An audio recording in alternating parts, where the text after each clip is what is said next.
Representante comercial, se você vende, comissiona e transfere o dinheiro para a sua conta pessoal como se tudo fosse a mesma coisa. Atenção, esse hábito comum pode estar te colocando em risco. Neste vídeo, vou te explicar o que é Prolabore, porque ele é exigido por lei e porque não deve ser confundido com distribuição de lucros. Entender isso é fundamental para quem vive de comissão e quer estabilidade sem problemas fiscais. No momento do registro do seu CNPJ, nasce outra pessoa, a jurídica, e você, mesmo tendo seu CPF vinculado, é outra pessoa, a física, e você não tem nada a ver com as obrigações, prestações de contas e os riscos da empresa registrada.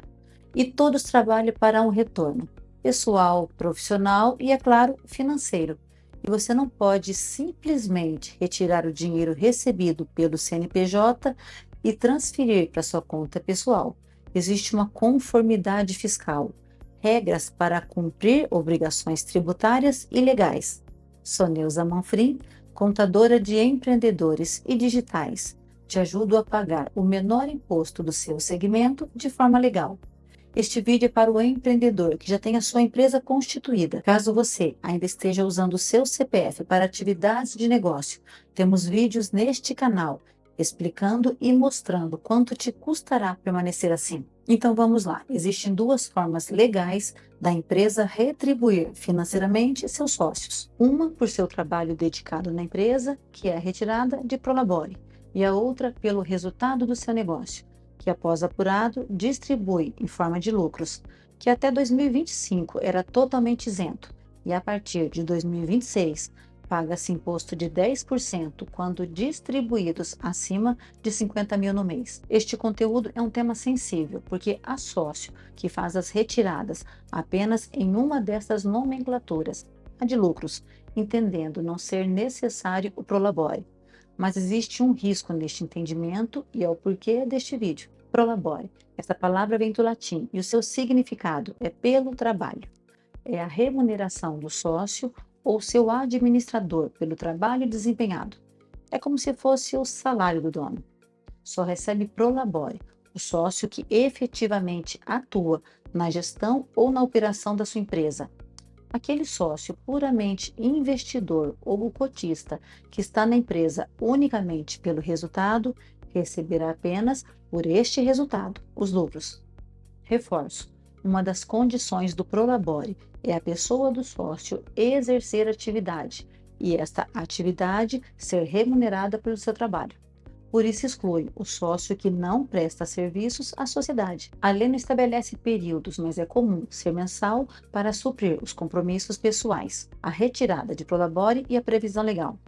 A legislação previdenciária, na Lei 9.876, de novembro de 1999, a Lei do Custeio, no artigo 12, inciso 5, a linha F, identifica o titular da empresa e o sócio que recebe remuneração decorrente do seu trabalho como segurado obrigatório na categoria de contribuinte individual. Já a Receita Federal, uma vez unificada com a Previdência Social, se manifestou através da solução de consulta COSIT 120.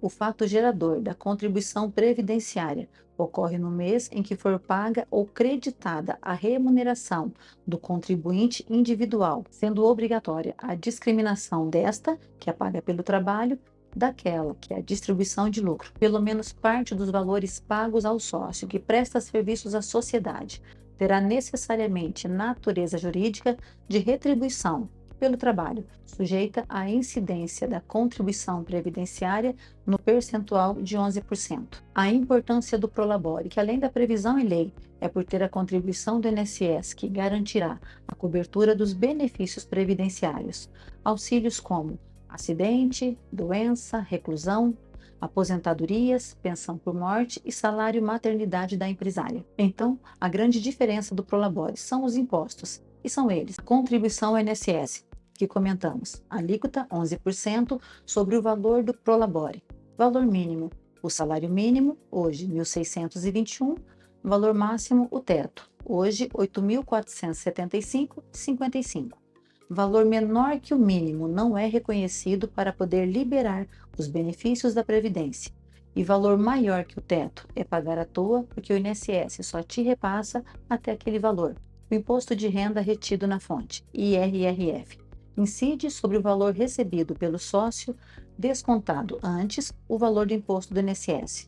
A alíquota é progressiva, vai aumentando conforme o valor da sua retirada. Desde janeiro, é isento até 5 mil, e acima deste valor pode chegar a alíquota máxima de 27,5% para as empresas não optantes do Simples Nacional, exceto para as enquadradas no anexo 4.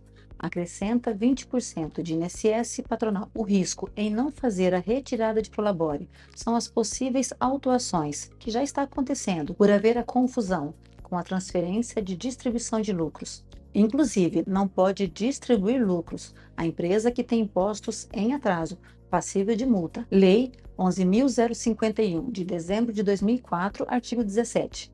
E há quem defende não haver a obrigação de fazer o pagamento de prolabore, mesmo previsto em lei. É perfeitamente adequado nas situações em que nenhum valor é repassado ao sócio, mas não é cabível quando, de fato, houve a retribuição pelo trabalho. Não há lei que limite quanto um sócio que presta serviços à sua empresa deve receber como prolabore.